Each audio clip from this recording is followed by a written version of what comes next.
¿Qué tal? ¿Qué tal?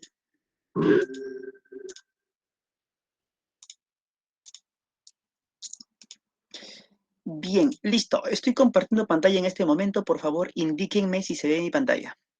Estoy presentando la evaluación de la semana anterior para dar la resolución de estas preguntas. ¿Se ve?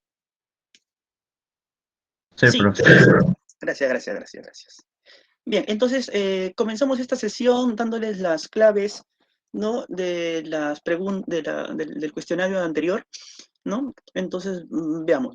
Cualquier pregunta que ustedes quieran formular, simplemente activan el micrófono o escriben por el chat, ¿ok?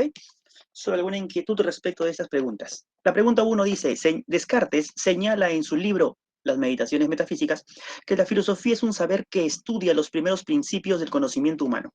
Por ello, podemos afirmar que algo que caracteriza a la actitud filosófica es el hecho de ser radical, ¿no? Recuerden que la filosofía tiene por características la de ser radical, racional, problemática, totalizadora y crítica. En relación a la pregunta, ¿no? Y en relación a lo que dice Descartes respecto de lo que es la filosofía, que estudia los primeros principios del conocimiento humano, entonces la filosofía dice va hacia la raíz, hacia los primeros principios. Y la palabra radical tiene que ver con el concepto de raíz, de fundamento, ¿no? Por eso la clave sería la A. Pregunta 2. Relacione disciplina filosófica con su respectivo objeto de estudio. Perdón. Bueno, es decir, es bastante fácil, ¿no? Nociología, conocimiento, ética, moral, axiología, valores, y epistemología, conocimiento científico. La clave es la D. 3. Teseo, después de escuchar la clase de filosofía, le dice a David, su compañero de clase, la filosofía es un saber sumamente valioso, pues responde a las grandes interrogantes que se formulan los seres humanos. Por ello, he decidido estudiar la carrera de filosofía. David, luego de escucharlo, le responde, lo valioso es lo útil. Por eso, creo que debes estudiar una carrera que sea mejor remunerada. Este debate generado en torno a lo valioso sobre la filosofía se discute dentro de la disciplina filosófica denominada axiología. Recuerden que axios en griego significa valor. Axiología es la teoría sobre el valor. 4. Alonso le dice a su hijo César, tú tienes que actuar procurando que tus acciones sean buenas. César le responde, ¿qué es el bien, padre? César se pone exquisito, ¿no? Se pone filosófico, ¿no? En esta discusión, ¿cuál de los dos asume una actitud filosófica y el tema del bien, a qué disciplina filosófica pertenece? El tema del bien, ¿no? De lo bueno, ¿no?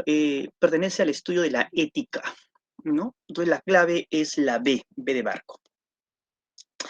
5. La actitud filosófica es racional, porque con ella usamos argumentos lógicos y coherentes, ¿no? El concepto, la característica de que la filosofía es racional justamente implica que intenta dar respuestas en la medida en que no cae en contradicciones, ¿no? 6. La filosofía abarca todos los campos del conocimiento humano. Por citar un caso, el problema del hombre fue tema de discusión desde los tiempos de Sócrates. Señale cuál no sería un tema de la antropología filosófica. La moral del hombre. La moral del hombre, ¿no? Es un tema de la ética. ¿Ok? Bien. 7. La filosofía no admite temas incuestionables o verdades absolutas. Por ello, se dice que la filosofía es crítica. Recuerden que para la filosofía no hay vacas sagradas, para la filosofía no hay verdades absolutas, ¿no? Para la filosofía todo es criticable, todo es evaluable, ¿no? Todo se debe evaluar rigurosamente, ¿no? Todo puede ser cuestionado, incluso lo más evidente, ¿no? A todo se le puede colocar un signo de interrogación, ¿no? Bien, esa es la actitud crítica de la filosofía. 8. Etimológicamente hablando, la filosofía no es sabiduría, sino amor a la sabiduría. Esto supone que los filósofos, entonces, buscan el saber. ¿no? Si etimológicamente filosofía significa amor a la sabiduría, entonces el filósofo es el que ama el saber, ¿no? Busca el saber, quiere saber, desea el saber, ¿no? Bien. 9. La profesora de Juanito lo invita a escoger de las siguientes alternativas una pregunta filosófica. ¿Cuál es la pregunta que Juanito deberá escoger? Todas las preguntas que están ahí, salvo la E, son preguntas científicas. ¿Los animales tienen conciencia? Es una pregunta de la neurociencia animal hoy en día. ¿Cuáles son los componentes del nucleón del átomo? Es una pregunta de la física de partículas. ¿De qué modo las placas tectónicas explican los terremotos? Pertenece a la geología. ¿Cuáles son los principios axiomáticos de la geometría euclidiana? Pertenece a la matemática, ¿no? La E, ¿es el sentimiento de compasión una virtud o un vicio? Esa es una pregunta filosófica, ¿no? Esa es una pregunta filosófica que atañe a la ética. 10. El filósofo peruano Augusto Salazar Bondy, ante la imposibilidad de una definición consensuada de filosofía, sostuvo que a la pregunta ¿qué es la filosofía? Se deberá responder de manera ostensiva, es decir, indicando el objeto por el que se pregunta. Por lo tanto, la respuesta ostensiva es que la filosofía es aquello que los filósofos hacen. Esta respuesta de Salazar evidencia lo complejo que es definir filosofía. Cuando no se puede definir algo con conceptos, entonces la única manera de definirlo es ostensivamente, es decir, señalando al objeto, ¿no? Entonces, como no se puede definir filosofía, ¿no? Por las razones que vimos en la clase anterior, entonces la única manera, decía Salazar, casi irónicamente, es diciendo que la filosofía es aquello que los filósofos hacen. Bien, y así evidencia lo complejo de su definición. Bien, jóvenes, hasta aquí, ¿alguna pregunta en relación a al cuestionario que acabamos de ver de la semana, del tema de la semana anterior? ¿Todo claro? ¿Más o menos? Está ok, listo, Dylan. Gracias, gracias. Bien, entonces vamos a iniciar la historia de la filosofía. Así que nos vamos a ir, ¿no? Nos vamos a ir mentalmente, imaginariamente, ¿no? Vamos a retroceder, ¿no? 2600 años atrás. ¿Ok? Yo les pido que hagamos ese esfuerzo imaginativo, que en realidad tan esforzoso no es, ¿no? Para poder entender a los primeros filósofos y a la vez científicos de la historia, ¿no? Imaginarnos ir 2600 años atrás, imaginarnos ir hacia la antigua Grecia, es poner entre paréntesis momentáneamente todos nuestros conocimientos actuales.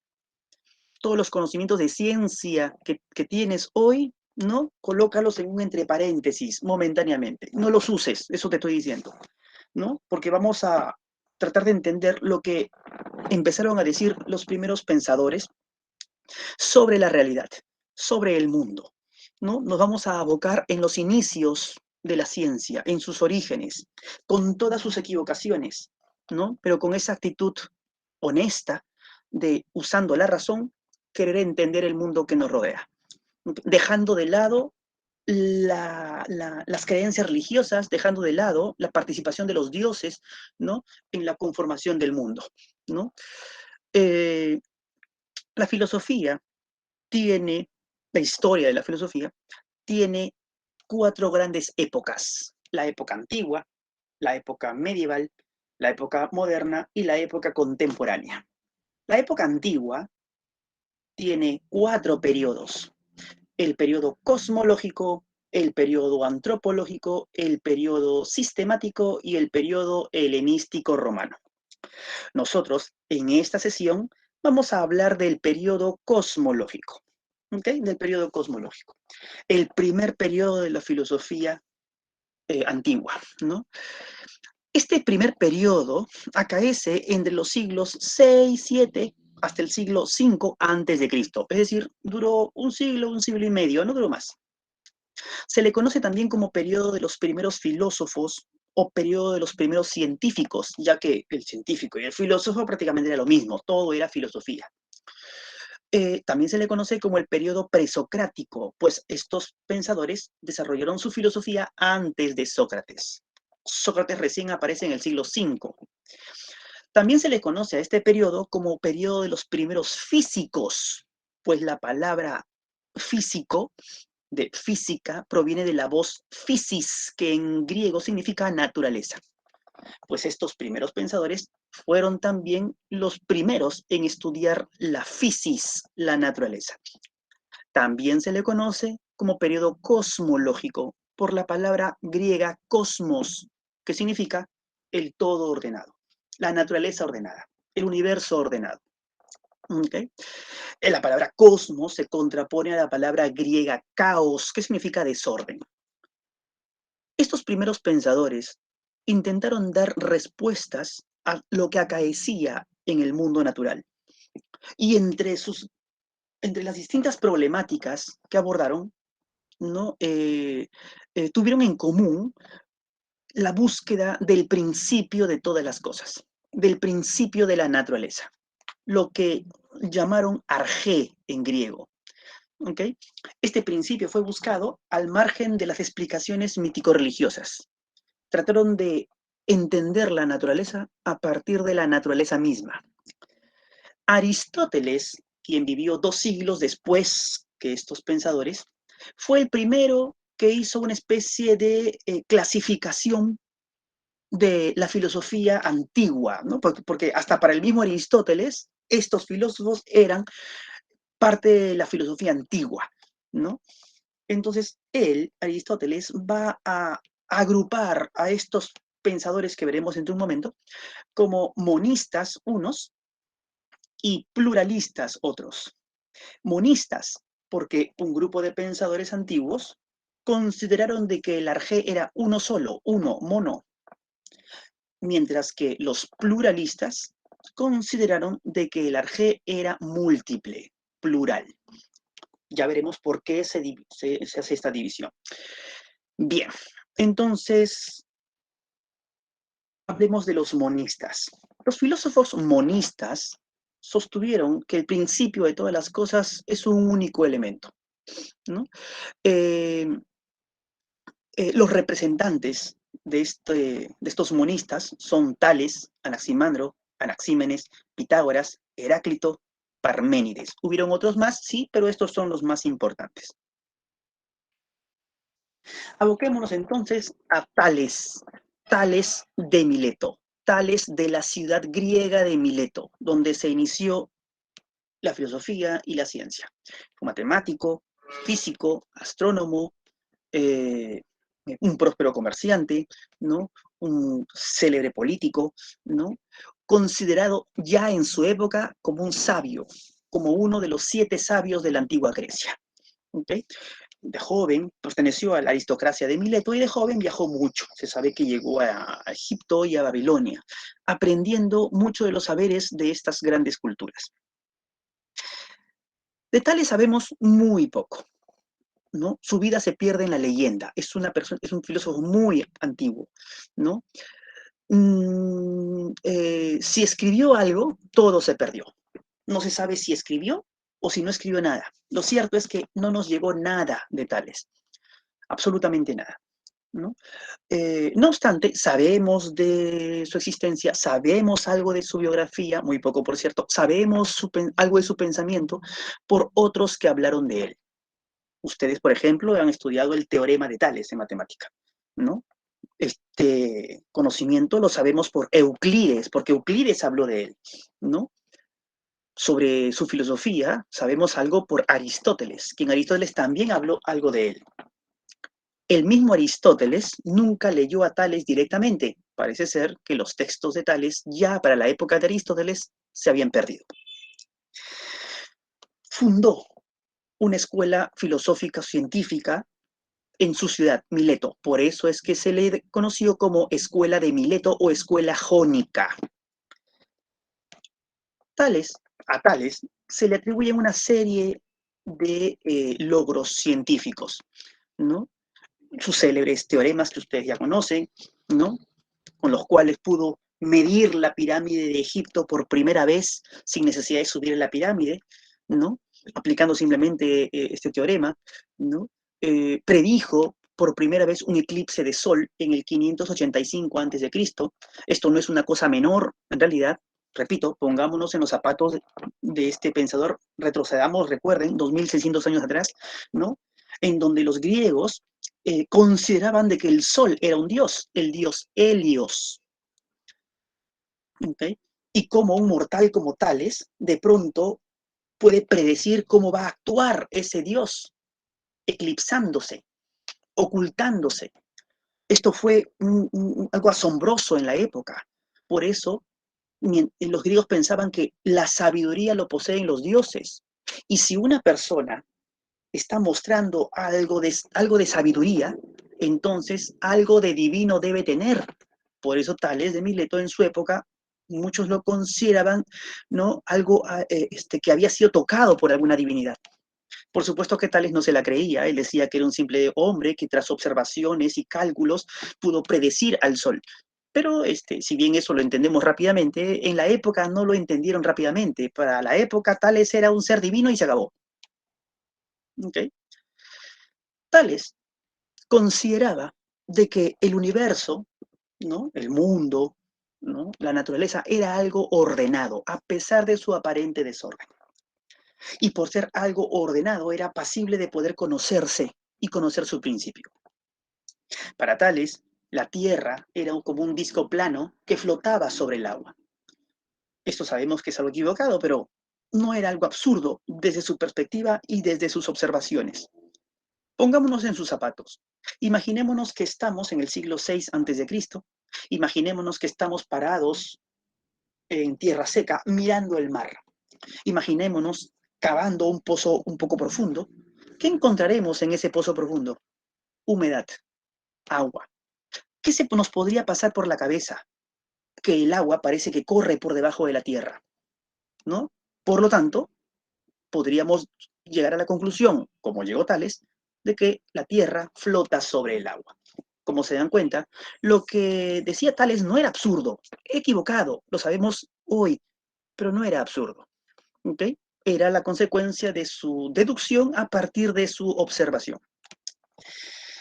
Tales consideraba de que lo que tiene vida se manifiesta de alguna manera. Por ejemplo, las plantas tienen vida, se manifiestan creciendo, no se mueven, es cierto, pero, o sea, no se trasladan de un lugar a otro, digamos, ¿no? Pero se crece, da frutos, hojas, flores. Los animales también se manifiestan, se mueven, ¿no? Se reproducen, ¿no? Hacen ruido, ¿no? Pero también las montañas se manifiestan, erupcionando, ¿no? Floreciendo en sus faldas de repente, ¿no? Los ríos también se manifiestan cuando tienen alto caudal, bajo caudal. Los mares también se manifiestan con sus olas, con la marea alta, con la marea baja. El sol también se manifiesta, la luna también se manifiesta, ¿no? Cuando el sol a veces es más brillante, menos brillante, en su transcurrir por el cielo. La luna, cuando a veces sale, a veces no sale, a veces sale pues lo que llamamos cuarto menguante, por ejemplo, ¿no? Para ellos salía la luna partida simplemente, ¿no? La tierra también se manifiesta temblando, las nubes también se manifiestan, pues cambian de forma, el viento también se manifiesta formando huracanes, etc. Si todo lo que se manifiesta tiene vida, y Tales observa que todo se manifiesta de alguna u otra manera, concluye, por lo tanto, que todo tiene vida. Esta posición se le conoce como hilozoísmo, de la palabra griega hile, materia, zoe, vida. La materia tiene vida. También se le conoce como panpsiquismo, de las palabras griegas pan, todo, psiquis, alma, todo tiene alma. Esto se aúna a una célebre frase recogida, atribuida a Tales: todo está lleno de dioses. Esta visión de que todo tiene vida porque todo se manifiesta, le lleva a una conclusión en relación a la búsqueda del principio de las cosas. Si Tales consideraba de que todo tiene vida porque se manifiesta de alguna manera, observando las plantas y los animales, los seres que directamente observamos que tienen vida, y nos damos cuenta que las plantas y los animales necesitan del agua para existir, entonces por extensión, como todo tiene vida, entonces todo también, de alguna u otra manera, necesita del agua para existir. Por lo tanto, el principio, causa originaria, fundamento de todo cuanto existe, es el agua. Aunado a la idea que ya indicamos hace un momento, que la misma tierra necesita del agua porque flota en ella, reposa en ella, ¿no? Parece ser que Tales no se estaba refiriendo al agua como principio, a un agua, al agua de los ríos, al agua del caño, a esa agua física, ¿no? Que nosotros conocemos. Parece ser que Tales se habría estado refiriendo como causa originaria, como principio primero de todas las cosas, a una especie de agua primordial, a una especie de agua originaria, del cual el agua física también sería su producto. Lamentablemente, como les indiqué hace un momento, pues, los textos de Tales no los tenemos, ¿no? Entonces no sabemos exactamente a qué se refería con esta agua como principio. En la escuela de Mileto, fundada por Tales, hubieron muchos discípulos suyos, ¿no? Y uno de los más aventajados fue Anaximandro. Uno de los más aventajados intelectualmente fue Anaximandro, también de la ciudad de Mileto.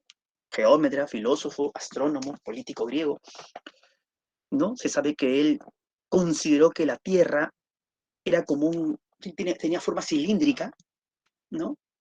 Y flotaba en el vacío. Ya una visión bastante interesante para la época, ¿no? Que rompía con los esquemas, ¿no? La Tierra, ¿no? Se mantenía en el vacío, no caía, porque si cayera, tendría que caer hacia algo. ¿Hacia dónde? Tampoco subía, porque si subía, tenía que subir hacia algo. ¿Hacia dónde? Y lo mismo a los costados. Por lo tanto, lo más lógico, decía Anaximandro, era pensar que la Tierra se suspende en el vacío. Se sabe que fue el primero en dibujar un mapa del mundo conocido, ¿no? En construir, ¿no? Una especie de planeta tipo maqueta, ¿no? Para explicar su cosmología, ¿no? Y fue también el primero en dar el nombre al arjé, ¿no? A ese principio. Él llamó arjé a ese principio que los filósofos buscaban. Anaximandro estaba en desacuerdo con su maestro, con Tales, ¿no?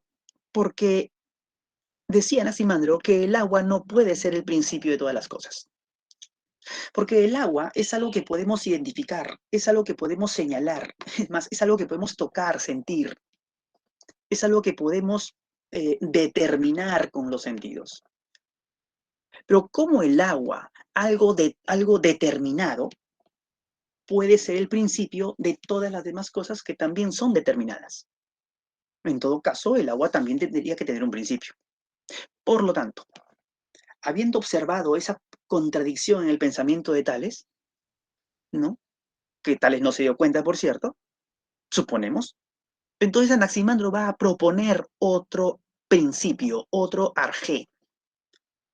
Él le llamó lo indeterminado. Es decir, lo que no puede determinarse, lo que no puede señalarse, lo que no puede identificarse, pero que existe y tiene que existir, porque todas las cosas han surgido de ese indeterminado. Apeirón se dice en griego, de las palabras griegas aperas, sin límite, sin determinación. Porque solo lo que es limitado puede entenderse a partir de lo ilimitado, decía. Porque solo lo determinado se puede entender a partir de lo indeterminado. Esto indeterminado era una sustancia material, natural, pero que no podíamos identificar, pero que existía, ¿no? Como se dan cuenta, ya con Anaximandro nos estamos acercando a una cuestión mucho más abstracta en filosofía, en la búsqueda de este principio. Anaxímenes, también de la ciudad de Mileto, filósofo, astrónomo, ¿no? Parece ser que fue discípulo y amigo de Tales y Anaximandro, ¿no? El último de los grandes filósofos de Mileto, ¿okay? Consideró cosmológicamente que la Tierra era como un disco plano, como había dicho Tales, disco plano, pero que no flotaba en el agua, tampoco flotaba en el vacío, sino que flotaba en el aire. Pues para Anaxímenes, el aire es el principio de todo cuanto existe. Así como en Tales y así como en Anaximandro, también en el caso de Anaxímenes no tenemos ningún escrito suyo. Todo se perdió. Por lo tanto, los estudiosos incluso actualmente no están seguros si Anaxímenes se refiere al aire o a la niebla. Lo cierto es que se refiere a algo gaseoso. Esto gaseoso, aire o niebla, por el proceso de condensación se enfría y al enfriarse, ¿no? Al condensarse, se va transformando en algo líquido, agua. Y por el mismo proceso de condensación, el agua se enfría más, solidificándose. Escarcha, nieve, hielo, tierra, piedra. Por lo tanto, ¿no? De lo gaseoso pasamos a lo líquido y de lo líquido pasamos a lo sólido. En términos simbólicos, si gustas, del aire pasamos al agua y del agua a la tierra. Pero esto sucede cuando el aire se condensa al enfriarse. Pero ¿qué pasa cuando el aire se calienta? El aire caliente, el aire muy caliente, se debe al proceso de rarefacción o expansión del aire, hasta transformarse en fuego. ¿Qué es el fuego? Aire, pero aire muy, muy caliente, pero finalmente aire. Por lo tanto, tenemos ya aquí la explicación de 3 elementos básicos a partir de uno solo. Agua, tierra, fuego, a partir del aire o niebla. Bien, esto fue un gran avance en el desarrollo de la filosofía, ¿no?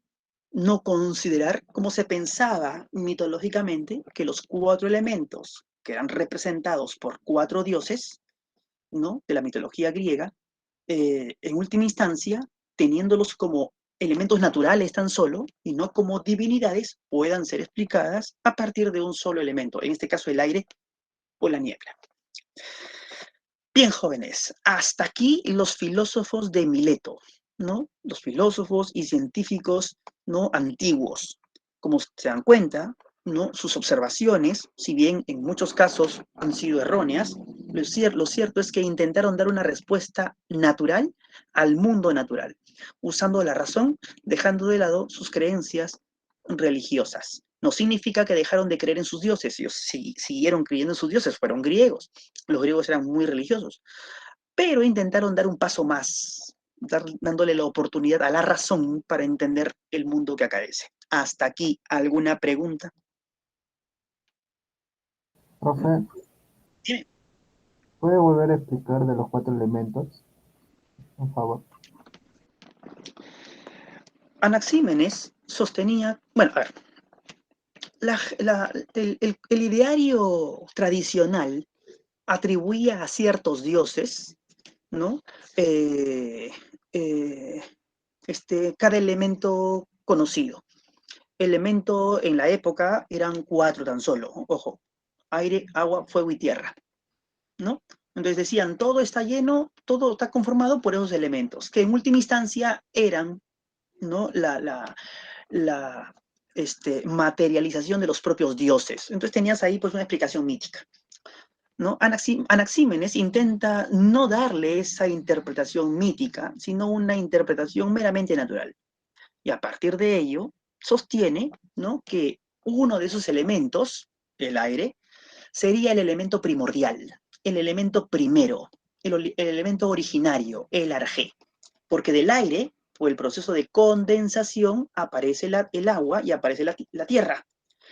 Y por el proceso de rarefacción aparece el fuego, ¿no? Entonces, básicamente, ese es el meollo del pensamiento de Anaxímenes, dar una explicación natural a aquello que ya se entendía en cierto modo, entre comillas, ¿no?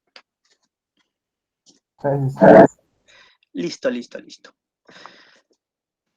La filosofía nace en Mileto, pero no se queda en Mileto. En la ciudad griega de Samos aparece Pitágoras, filósofo, matemático, músico, religioso griego, ¿no? De joven, por pertenecer a la aristocracia de Samos, viajó mucho, llegó a Egipto, se sabe, posiblemente a la India. En Egipto estudió muchos años con los sabios egipcios. Se sabe que los griegos admiraban mucho a la sabiduría egipcia, aunque los consideraban personas raras, con costumbres raras y con una religión rara. No obstante, los griegos los admiraban mucho. Y muchos jóvenes aristocráticos griegos solían darse un viaje por el mundo conocido a aprender. Eso hizo Pitágoras. Y de, y de los egipcios aprendió Pitágoras, entre otras muchas cosas, ¿no? La idea de la inmortalidad y reencarnación del alma, ¿no? Y esta idea la introdujo a Grecia por primera vez. Los griegos no creían en la inmortalidad ni en la reencarnación del alma, ¿no? Pitágoras introdujo esta idea y, claro, con los conocimientos matemáticos adquiridos y desarrollados, fundó una escuela, la escuela pitagórica, una escuela que mantuvo una ortodoxia, una escuela que terminó siendo fundada como una religión. Por eso Pitágoras también fundó a la vez la religión de los pitagóricos. Como religión, comprenderás que tenían que tener una deidad, ¿no?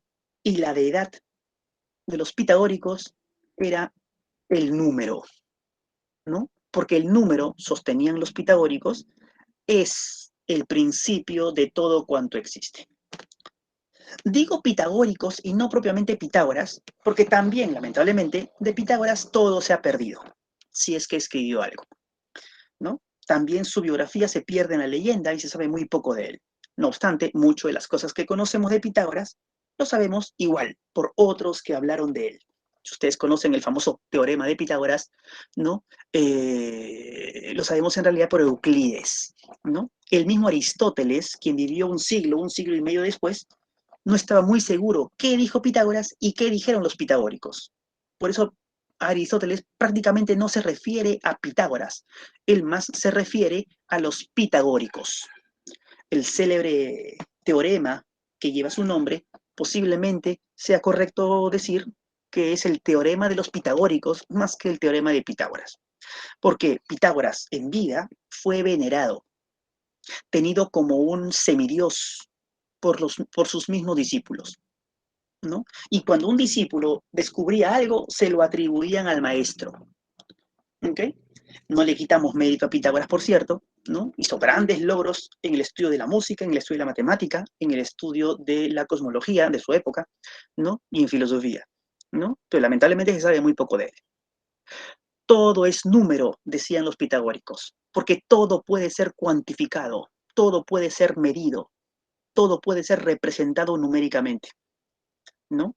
El número, no obstante, ¿no? Era tenido como algo real, no como algo mental, no como algo ideal, ¿no? Era tenido como algo real, que existía.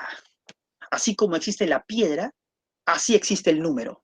La diferencia es que a la piedra la puedo tocar y ver, mientras que al número no lo puedo tocar ni ver, pero sí lo puedo pensar, ¿no? Y si yo desaparezco, muero, la piedra sigue ahí. Igualmente, el número seguirá ahí, porque las cosas seguirán siendo posibles de cuantificar. El número entonces no se respalda, la existencia del número no se respalda en la existencia del sujeto o del hombre o de la mente que lo piensa. ¿Okay? Bien, habiendo entendido esta parte importante, ¿no? Se entiende ahora un poco mejor por qué Pitágoras pensaba que el número es el principio o el arjé de todo cuanto existe. El número, para los pitagóricos, en la realidad se manifestaba en la forma de punto.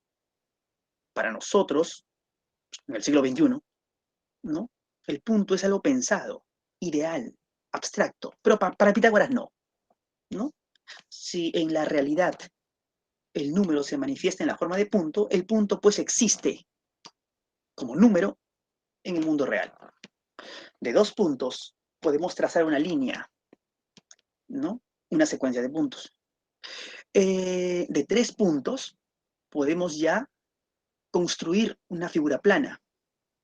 De cuatro puntos, mínimamente, podemos ya construir una figura con volumen. Por lo tanto, si te das cuenta, en la realidad todo tiene volumen. Por lo tanto, desde la perspectiva pitagórica, todo podría ser entendido a partir de números, puntos. Y como las cosas de la realidad existen, entonces su constituyente básico, el número, también tiene que existir, ¿no? Este es la explicación más simple, en realidad, y más rápida, para comprender esta idea pitagórica de que todo es número. Para ellos el número era entero. Efectivamente, Dani, efectivamente. Los pitagóricos consideraban un absurdo pensar en mitad, en cuarto, en octavo. Eso no existía, ¿no? Para los pitagóricos, la unidad era lo que existía, ¿no? Si yo tengo un pedazo de madera, es un pedazo de madera, ¿no? Si yo parto ese pedazo de madera, no hay dos mitades. Para los pitagóricos eran, no hay dos mitades, hay dos unidades. ¿Ok? Dos unidades. Era impensable para los pitagóricos pensar, pues, en las fracciones, en los números fraccionados. ¿Ok? Porque eso no existía en la realidad. En la realidad no hay, pues, mitades. En la realidad siempre va a haber unidades, ¿no? Aquí tengo un pan, por ejemplo, un pan, ¿no? Y si yo parto el pan, ¿no? Para los pitagóricos hay dos unidades, ¿ok? Por eso cuando un discípulo pitagórico, aplicando el famoso teorema de Pitágoras, ¿no? Colocando en los catetos el número 1, le dio por resultado un número raro, un número extraño, ¿no? Un número extraño. Fue un descubrimiento asombroso, pero también muy peligroso para los pitagóricos, porque este pitagórico, repito, al colocar 1 en los catetos, en la hipotenusa apareció un número que no podía identificar bien, un número que no era ninguna unidad, o que no se comprendía como el cociente de dos enteros, ¿no? Hoy le llamamos número irracional, la raíz cuadrada de 2 en este caso, ¿no? Un número le salían decimales y no podía terminarlos, ¿no? Esto supuso que la idea pitagórica de que todo es unidad se derrumbaba. Por eso los pitagóricos eh, ocultaron ese descubrimiento, ¿no? Ocultaron ese descubrimiento al público, ¿no? Porque sabían perfectamente que si se hacía público ese descubrimiento de ese número raro, entonces su filosofía, su principio, se iba abajo, se desmoronaba. Porque recuerden que para los pitagóricos el número era una deidad, se desmoronaba su deidad, ¿no? Sobre los pitagóricos hay mucho que decir, ¿no? Quieren conocer un poco más de los pitagóricos, en internet está, pueden buscar en YouTube, ¿no? Hay muy buenos documentales al respecto, ¿no? Y van a descubrir que lo que decían no era absurdo si es que te pones en los zapatos de estos griegos de hace 2600 años, ¿no? No trates de juzgarlos o de evaluarlos desde el siglo XXI, ¿no? Bien, la famosa tetractis es el número 10, a quien los pitagóricos le tenían cierta importante veneración, ¿no? De entre sus muchas propiedades, los pitagóricos hallaron muchas propiedades de los números, el número 10 implicaba ser el número que permitía entender la totalidad del universo, ¿no? Bien, bien. Y se le representaba así como están viendo, ¿eh? Como un triángulo, ¿ok? Bien. Hasta aquí, ¿alguna pregunta? ¿Algo que no haya quedado claro? ¿No? La escuela pitagórica era ya en la época una escuela un tanto extraña, ¿no? Unía matemática con ciencia, unía religión con filosofía, ¿no? Para salvar el alma, ¿no? Tenías que purificar el alma, y para purificar el alma tenías que hacer estudios, ¿no? Concienzudos de la ciencia más pura, y la ciencia más pura es la matemática. Por lo tanto, si quieres salvar tu alma, tienes que estudiar matemática. Más o menos por ahí es la idea, ¿no? Purificando tu alma para que se fusione con Dios, con el número, ¿no? Más o menos por ahí va la idea, ¿no? Así es, así es. El uno tenía un nombre en especial, aparte de unidad. Sí, sí, no recuerdo en realidad, ¿no? Estamos frente ya a palabras griegas, ¿no? A palabras griegas, ¿no? Claro, el uno, el 2, el 3, no le llamaban pues uno, 2, 3, ¿no? ¿No? Tenían nombres griegos. Incluso en un tiempo se les atribuía como nombre las vocales, ¿no? Perdón, el alfabeto del griego, ¿no? El uno era alfa, por ejemplo, ¿no? El 2 era beta, ¿no? Y así. Bien, jóvenes, bien. Parménides. Parménides de la ciudad de Elea. Con Parménides ya estamos frente a uno de los grandes del pensamiento antiguo, uno de los monstruos del pensamiento presocrático, ¿no? Con Parménides se inicia lo que conocemos como ontología. Parece ser que fue discípulo de un viejo sabio, Genófanes, y también de Anaximandro. Funda la escuela eleática, porque él nació en Elea. Y entre sus muchos discípulos tuvo uno muy importante para la historia de la filosofía, de la lógica y de la matemática, Zenón, Zenón de Elea, conocido porque desarrolló las famosas paradojas de Zenón. Estas paradojas intentan defender la filosofía de su maestro, de Parménides, ¿no? En relación a que el movimiento o el cambio en el mundo no existe. No podemos hablar de las paradojas de Zenón por falta de tiempo, en realidad, pero hay muchas de ellas son muy conocidas, ¿no? Tenemos, por ejemplo, la paradoja de Aquiles y la tortuga, la paradoja del arquero y la flecha, entre otros, ¿no? También lo mismo, están invitados a buscarlos en Internet. Estas paradojas de Zenón mantuvo en vilo a matemáticos, filósofos y lógicos por 2000 años o más, ¿no? Porque ponían en entredicho que efectivamente el movimiento era una ilusión, ¿no? Tal y como Parménides, desde otro tipo de argumento, también había defendido. Parménides es considerado el iniciador de la ontología, es decir, del estudio sobre el ser. Parménides, buscando el principio de todo cuanto existe, ese arjé, sostuvo que el principio es el ser, porque todas las cosas son algo. Por ejemplo, esto es una taza, un vaso, perdón, esto es un celular, esto es un mouse, ¿no? Eso es un libro, eso es un árbol, eso es una piedra, etcétera, ¿no? ¿Ok? Entonces todo es. Y si todo es porque todo es finalmente ser. ¿Ok? Bien. Por lo tanto, el ser siempre es. El ser siempre es. Porque esto es un vaso, ¿no? No fue un vaso, es un vaso. Esto no será un vaso, esto es un vaso. Por eso Parménides decía que el ser siempre es. El ser, justamente porque siempre es, puede ser pensado. Porque el pensamiento siempre piensa algo. Y lo que es algo existe. Y existe porque tiene ser. Porque es. Por lo tanto, pensamiento y ser terminan siendo lo mismo. El pensamiento piensa el ser y el ser puede ser pensado.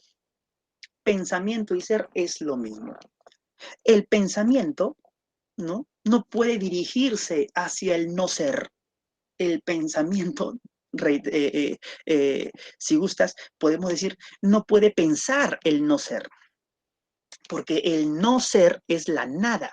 El no ser es lo que no tiene ser y la nada no existe. Lo que no tiene ser no existe. Por eso es que les digo que el pensamiento siempre piensa siempre el ser. Hagamos un ejercicio rápido, cerremos nuestros ojos de repente, tratemos de pensar, de imaginar el no ser, la nada, y no podremos. Porque si por ahí me dices que pensaste la nada, ¿no? Te imaginaste la nada, entonces Parménides te diría que en realidad tuviste que haber pensado algo. Y por ser algo, ya tiene un ser. ¿Ok? Por lo tanto, Parménides hace una escisión. El ser por acá, el no ser por acá. El no ser es la nada, el no ser no existe, no puede ser pensado, no puede ser imaginado, no puede ser definido, ¿no? Entonces solamente hay ser. De ahí la célebre conclusión de Parménides. El ser es, el no ser no es. Esta conclusión, que parece obvia, como se han dado cuenta, hemos tenido que explicarla, ¿no? Porque a veces lo obvio tiene también que ser explicado. Bien, habiendo llegado a esta conclusión, el ser es, el no ser no es, entonces Parménides va a sacar otras conclusiones. Estas otras conclusiones empezarán a romper con el sentido común. El ser, nos dice, es eterno, ¿no? El ser es eterno. Eterno significa que no ha tenido ni comienzo ni tendrá final, ¿no? Significa eso de que el ser, ¿no? No tuvo origen ni tendrá término. El ser no nació ni morirá. El ser siempre es. Porque el ser, si hubiera tenido origen, se hubiese originado en algo distinto del ser. Pero lo distinto del ser es el no ser, lo que no tiene ser. Y lo que no tiene ser no existe, es la nada. Por lo tanto, el ser siempre ha existido, no ha nacido, no se ha originado. Lo mismo, el ser no puede ser destruido, porque ser destruido significa de que el ser termine siendo algo distinto de lo que es el ser, lo mismo, el no ser. Pero eso no existe, no es posible, por lo tanto, el ser siempre ha existido y siempre existirá. Por eso el ser siempre es eterno en este caso. El ser es único, decía Parménides. No hay dos seres, no hay tres seres, no hay cuatro seres, no hay multiplicidad de seres. Es uno solo. Porque si hubieran, por ejemplo, si hubieran dos seres, tendría que haber algo que los distinga. Pero ese algo que los distinga tiene que ser distinto al propio ser. Y ya hemos dicho que lo distinto del ser es el no ser no existe porque es la nada, entonces no hay nada que distinga el ser, por lo tanto es un único ser. El ser es único. El ser, decía Parménides, es inmutable. Inmutable significa que no cambia, ¿no? No se mueve, no muta. Porque si el ser cambiase, tendría que cambiar hacia lo que el ser no es, porque todo cambio es hacia lo que no se es. Pero ya hemos dicho que lo que no es el no ser no existe, es la nada, por lo tanto, el ser es inmutable, no cambia. Y así con todas las demás es la misma argumentación. El ser es indivisible, no puede ser dividido, porque si tuviera que ser dividido, si pudiese dividirse, tendría que haber algo que lo divida. Ese algo tendría que ser distinto del ser, no existe, por lo tanto, es indivisible. El ser es completo, ¿no? No le falta nada, porque si le faltase algo, ese algo tendría que no pertenecer al ser, ¿no? Y lo que no es el ser es la nada y el mismo argumento. Y por ser completo es perfecto. pleno, ¿no? El ser es limitado, no puede ser ilimitado, porque si fuera ilimitado, no sería completo, ¿no? Porque siempre estaría siendo, ¿no? Hacia su completitud, pero no estaría completo. Por eso el ser no es ilimitado, por el contrario, es limitado.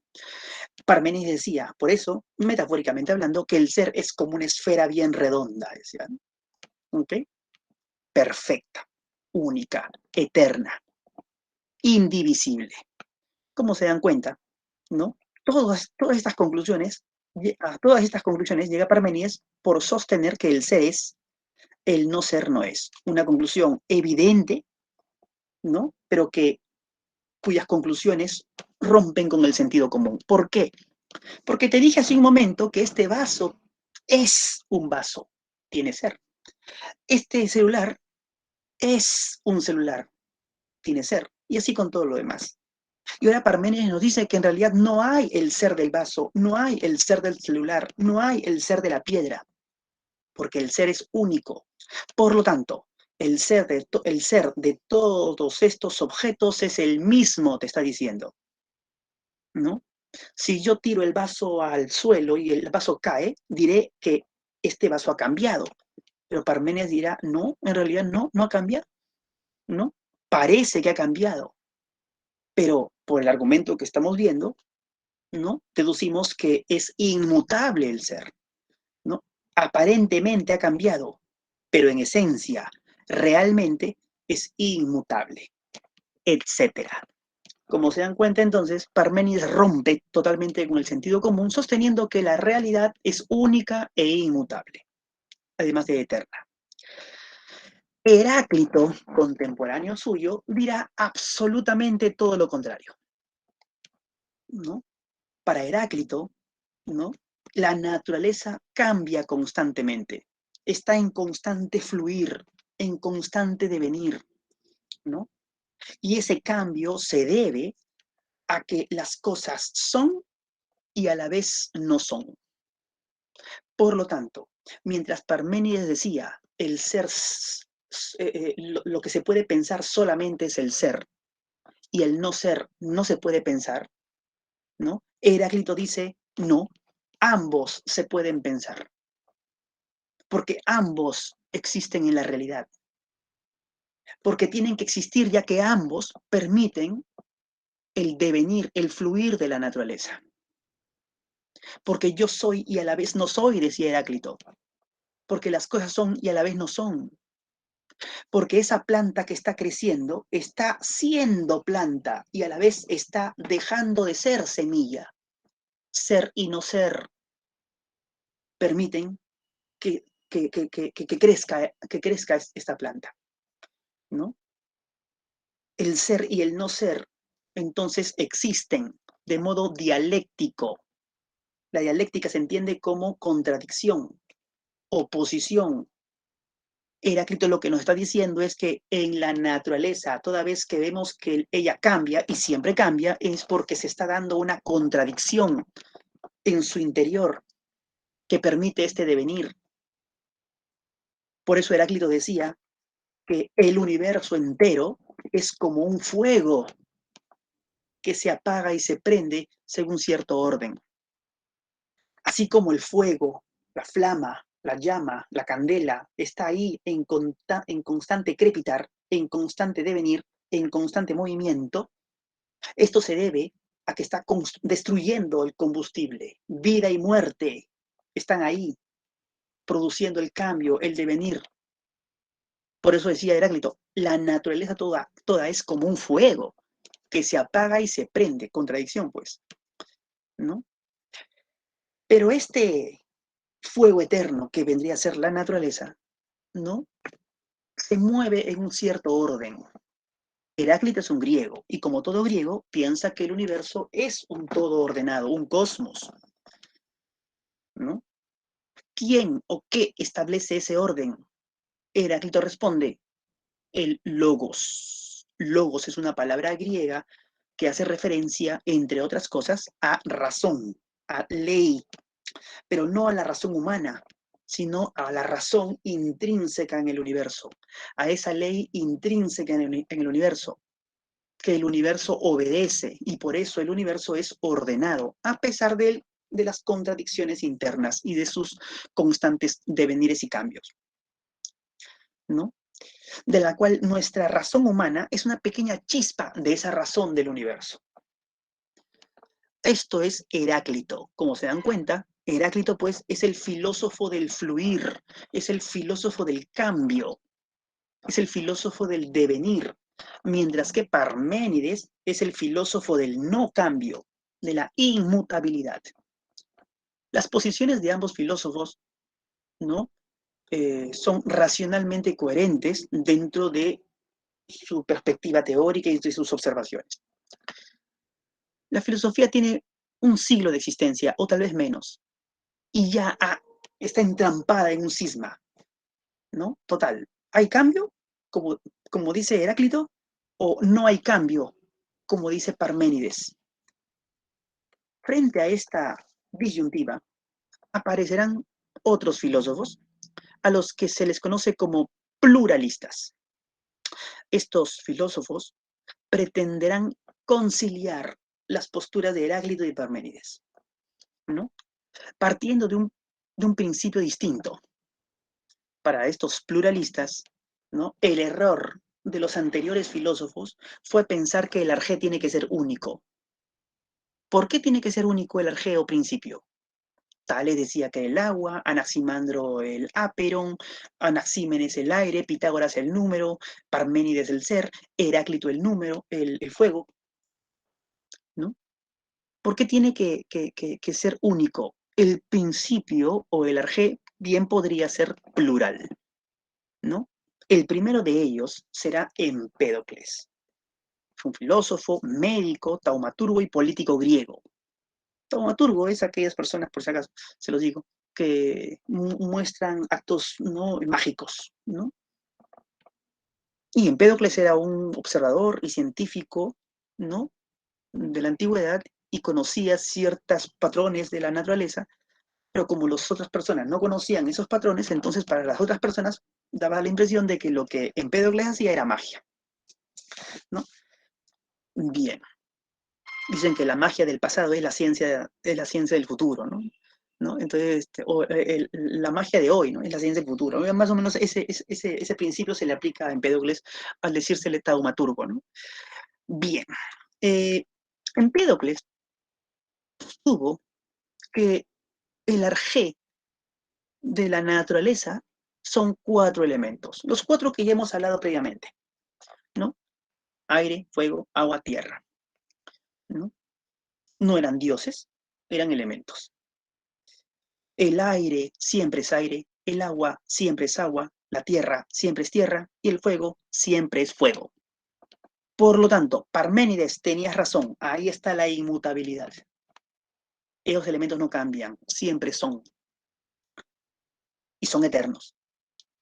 Pero a la vez, en mayor o menor medida, estos 4 elementos se combinan entre sí.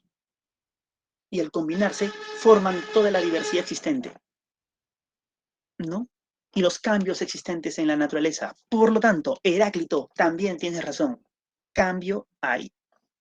Y se debe a las mezclas o combinaciones de estos 4 elementos. Pero debes comprender que el aire, fuego, tierra y agua no son seres vivientes, no son seres con voluntad y conciencia. Entonces, ¿cómo es que forman las cosas manteniendo un cierto orden? Ahí entra a tallar una de las grandes aportaciones de Empédocles a la ciencia antigua, la idea de que existen fuerzas naturales, fuerzas cósmicas, fuerzas del cosmos, una fuerza que une los elementos y otra fuerza que separa los elementos. A la que une, Empédocles le llamó amor, y a la que separa, Empédocles le llamó odio. Así, cuando vemos que una planta está creciendo, cuando vemos que un niño está naciendo y creciendo, cuando vemos que algo se está forjando, decimos, siguiendo Empédocles, que los 4 elementos que forman esos seres están actuando por la fuerza del amor. Cuando vemos que una planta se marchita, cuando vemos que alguien enferma o muere, cuando vemos que un jarrón se rompe, decimos, siguiendo Empédocles, que la fuerza del odio está actuando sobre los elementos separándolos. Por lo tanto, en la naturaleza no hay ni de más ni de menos. Siempre son 4 elementos que se mezclan en mayor o menor medida bajo la influencia de las fuerzas del amor que los une o del odio que los separa. Ojo, son fuerzas de la naturaleza, no son propiamente sentimientos humanos. Así como tú puedes pensar en la fuerza de la gravedad o en la fuerza electromagnética, así Empédocles estaba pensando en la fuerza del amor, en la fuerza del odio, una que une, la otra que separa. Para nosotros, hoy, son 4 las fuerzas naturales: gravedad, electromagnética, nuclear fuerte, nuclear débil. Para Empédocles solamente eran 2. ¿Okay? Para nosotros, hoy, son tantos elementos. Usted está más al día con el número. Creo que son 115, 117 elementos químicos. Usted está más al día con el número. Para Empédocles solamente eran 4, pues: agua, tierra, aire y fuego. Como te darás cuenta, su visión no cuantitativamente no difería de la nuestra, pero cualitativamente no tanto. Anaxágoras, de la ciudad de Clasomene, estaba, bueno, primero este autor es el primero que lleva la filosofía a Atenas, ¿no? Era ya un sabio consagrado en su época, ¿no? Según lo que dicen, cuando llegó a Atenas, ya bastante mayor, ¿no? Todos lo fueron a ver, ¿no? ¿No? Fue maestro de Pericles, Protágoras, Eurípides, y probablemente también haya sido maestro de Sócrates, cuando Sócrates todavía era bastante joven, ¿no? Tenía ideas bastante revolucionarias para la época. Por ejemplo, sostenía que el sol no era ningún dios, sino una piedra de fuego. Debes comprender que para la época y para los griegos, que eran muy religiosos, decir eso de su dios Helios, pues era una afrenta. Por lo tanto, lo votaron, lo consideraron ateo y lo votaron de Atenas, ¿no? Anaxágoras sostuvo que el agua, la tierra, el fuego y el aire no son elementos primigenios, que estos están constituidos por elementos aún originarios, aún primigenios, que él llamó spermata, semillas en griego. Estas spermata, estas semillas, forman todo cuanto existe. Son eternas, no han tenido ni principio ni final, son infinitas en número, no se pueden ver a simple vista, ¿no? Y son divisibles hasta el infinito, ¿no? Y estas spermata poseen las cualidades de todo cuanto existe. Habría observado Anaxágoras que, por ejemplo, si yo me como un trozo de pan, ¿no? Ese trozo de pan se va a convertir dentro de mí en huesos, en sangre, ¿no? En músculos, en nervios, en piel. Por lo tanto, las espermata o las semillas que forman ese trozo de pan ya poseen las cualidades, ¿no? De carne, sangre, piel, etc. Todo está en todo, por eso decía Anaxágoras. Por eso es que Aristóteles, ¿no?, haciendo un estudio de Anaxágoras, llamó homeomerías a esas semillas que proponía Anaxágoras. Las semillas pueden formar todo cuanto existe, pero también podrían formar lo que no hay, lo que no podemos ver. Por ejemplo, podrían formar, voy a especular, ¿no? Voy a alucinar. Podrían formar elefantes con raíces, ¿no? Árboles con orejas y ese tipo de cosas. Porque podrían formar cualquier cosa, pues. ¿Por qué no forman cualquier cosa? Porque, recuerda, para los griegos, el universo era un cosmos, era un orden. ¿Quién establecía o qué establecía ese orden? Según Anaxágoras, lo establecía el nous.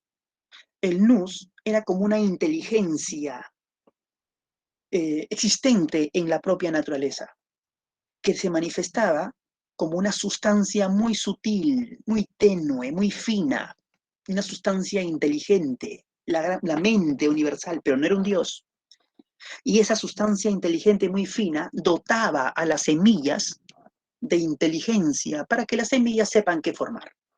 Por eso nosotros no vemos en la naturaleza cualquier ser, sino los seres que tienen que haber, ¿no? Por eso de la semilla siempre saldrá una planta y no cualquier otra cosa, porque el mundo es ordenado debido a la inteligencia del nous. Y finalmente, y para terminar, porque ya estamos, creo que nos hemos ido de la hora, Demócrito. Demócrito, ¿no?, fundó la llamada escuela atomista en la antigüedad. Demócrito sostuvo que efectivamente todo cuanto existe está formado por pequeñas partículas, ¿no?, que son eternas, que son infinitas en número, pero que no pueden ser como semillitas, no pueden ser como bolitas. Porque si fueran como bolitas, reflexionaba Demócrito, todo se caería, no podría formarse nada, ¿no? Pero hay formaciones, por lo tanto, los pequeños corpúsculos tienen que tener diversas formas, diversos tamaños, es más, diversos pesos, ¿no? No pueden ser como bolitas, sino unos son larguitos, otros son chuequitos, otros son ovalados, unos tienen unas entradas, otras tienen unas salientes, ¿no? Tienen diversas formas. ¿Y por qué tienen que ser así estos pequeños corpúsculos? Porque así se pueden enganchar, ensamblar, para formar las diversas cosas. Son como los ladrillos de la naturaleza, por eso decía Demócrito, ¿no? Bien, su maestro Leucipo había hablado también de los átomos, pero Demócrito va a ir más allá. Demócrito va a pensar, si solamente hubiera estas pequeñas partículas a las que Demócrito llamó átomos, ¿no?, el mundo estaría lleno, y si estuviese lleno no podría haber movimiento. Pero movimiento hay, cambio hay, por lo tanto el mundo no está totalmente lleno. Hay espacios vacíos, por lo tanto existen los átomos y el vacío. Les llamó átomos de las palabras griegas átomos, sin parte, sin, sin partición, ¿no? Porque si los átomos fueran divisibles hasta el infinito, como había dicho Anaxágoras, entonces igual no podría haber mundo porque todo se derrumbaría. Pero mundo hay. Por lo tanto, hay un momento en el que no se puede dividir más la materia y cuando hemos llegado a ese momento habremos llegado a los átomos. Hay átomos pesados, ¿no?, que formarían las cosas más pesadas. Hay átomos un poco más livianos que formarían los líquidos. Hay átomos mucho más livianos que formarían lo gaseoso, el aire, y siguiendo esta secuencia, habrían átomos muchísimos más livianos que formarían el alma. Por lo tanto, el alma también está formada por átomos, siendo los átomos materiales, entonces el alma también es material. No la podemos ver, no la podemos tocar, pero que existe, ¿no? Existe como material. De ahí que cuando alguien muere, se disgregan los átomos de su cuerpo, pero también se disgregan los átomos del alma. No hay vida después de la muerte, por lo tanto, ¿no? Y bajo la filosofía de Demócrito, incluso se podría poner en entredicho que Demócrito ya ha creído si es que los dioses existían, ¿no? Otros dicen que los dioses también estarían formados por átomos, átomos divinos, pero también átomos, divinos pero materiales, pero también átomos. La filosofía de Demócrito, como te puedes dar cuenta, no gustó. Platón detestó la filosofía de Demócrito. Aristóteles lo criticó furibundamente. Platón y Aristóteles fueron los dos grandes filósofos que influenciaron la filosofía de Occidente y el pensamiento occidental por más de 2000 años. Debes entender entonces que Demócrito fue olvidado, empolvado, vilipendiado, redescubierto, revalorado recién en el siglo XVIII, pero ya esa es otra historia. Bien, señores, bien. Entonces, hasta aquí. Aquí concluimos. Disculpen que nos habíamos pasado hasta las 2 de la tarde, pero creo que era necesario terminar esta secuencia. Bastantes filósofos son, no 9 filósofos, para menos de una hora, a veces no es posible abordarlos en ese momento, no, en ese tiempo, perdón. Bien, jóvenes, entonces aquí nos detenemos, realicen su cuestionario sobre estos filósofos y la próxima semana vemos qué preguntas pueden haber. Nos vemos entonces. Tengan un buen día también a ustedes. David, Dani, Edison, nos vemos, ¿no? Cielo, ¿no? Trejo, Mamani, Hernández. Nos vemos, cuídense. Chau, chau. Voy a dejar de grabar. Ah, no, ¿cómo es esto? Dejamos de grabar. Ajá. Detener.